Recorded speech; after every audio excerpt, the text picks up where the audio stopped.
Welcome to Dave's Cooking Show, coming to you from its new time slot of 4 p.m. every Sunday, Monday, Wednesday, and Friday.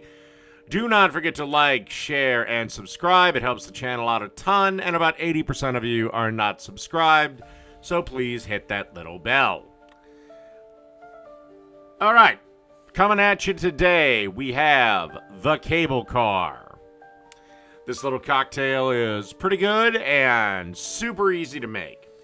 So, in a ice-filled shaker, as you can see, you want to add a shot of Captain Morgan, or 1.5 ounces, a half a shot, or 3/4 of an ounce of triple sec, and then you want to add an ounce of lemon juice. And then finally, a half an ounce of simple syrup. Then you want to put the lid on top and give it a good shake. And then just pour into a glass. Can have ice, but doesn't need it. And that's the cable car. Done.